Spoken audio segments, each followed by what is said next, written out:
आता बातमी आहे नांदेडमधून। नांदेडमध्ये लाडक्या बहिणी आक्रमक झाल्या आहेत। गेल्या 5 ते 6 महिन्यांपासून लाडकी बहीण योजनेचे पैसे मिळाले नसल्याने हतबल झालेल्या महिलांनी थेट महिला व बाल विकास कार्यालयात ठिय्या आंदोलन सुरू केलंय। अनेक महिन्यांपासून केवायसी प्रक्रिया बंद असल्याचा आरोप महिलांनी केलाय। केवायसी प्रक्रिया तात्काळ सुरू करून प्रलंबित पैसे जमा करावेत, अन्यथा काही महिलांना पैसे मिळतात आणि काहींना मिळत नाहीत। त्यामुळे सर्वांसाठी समान निर्णय घ्यावा, नाहीतर सर्वच महिलांचे पैसे बंद करावे, अशी मागणी आंदोलक महिलांनी केली आहे।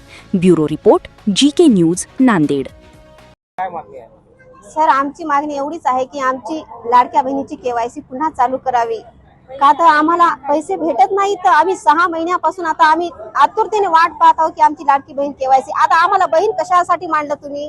आम्ही बहीण आहोत का नाही? तर जे महिला आहेत अर्ध्या महिलांना येतात पैसे, अर्ध्या महिलांना येत नाही। तर आता आमची केवायसी झाली नाही, हे आता सरकारची गलती आहे का? तर त्यांनी आम्हाला आहे ना केवायसी आम्ही चालू करू लागली।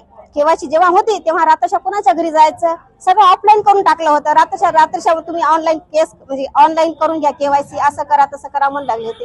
पण आम्हाला कसं, आता आमची एवढीच मागणी आहे की जेवढ्या लाडक्या बहिणी आहेत त्यांची केवायसी पुन्हा चालू करावी, नाहीतर एक तर बंद करावी, एवढीच सरकारला विनंती आहे। नोव्हेंबर महिन्यापासून आमची केवायसीच नाही, म्हणजे आमचे पैसेच नाहीत, आमचे पैसेच बंद झाले। तर आम्ही कुठे तिसरी वेळेस आमची ना, आता इथं प्रत्येक महिला आता जेव्हा येते मी तेव्हा इथं प्रत्येक वेळेस गर्दी दिसते, मला प्रत्येक वेळेस येते, प्रत्येक वेळेस गर्दी दिसते। का तर म्हणजे बाल विकास कल्याणला तिथं येऊन शनी आम्ही केवायसी करा। अंगणवाडी मध्ये गेल्या तर अंगणवाडी सेविका म्हणतात आमच्याकडे आम्हाकडे काहीच नाहीये म्हणतात, तुम्ही जाऊन सरळ ऑफिसला जाऊन बोला म्हणतात। इथं ऑफिसला बोला गेलं कलेक्टरला जातात, कलेक्टरला जाऊन आम्ही एवढं महिला कुठं जाणार? महिला अर्ज करायला जाऊन यायला एवढ्या महिला कुठं जाणार आता? त्यासाठी सरकारला एवढीच मागणी आहे, एक तर केवायसी चालू करावी, नाही तर बंद करावी, सगळ्या महिलांची बंद करावी, एवढी आमची विनंती आहे। बस सरकारला एवढीच विनंती आहे, दुसरं काहीच नाहीये। बस तुम्ही पाहत आहात महाराष्ट्राच्या कुशीतलं जीके न्यूज मराठी, सात जनतेची, भूमी महाराष्ट्राची।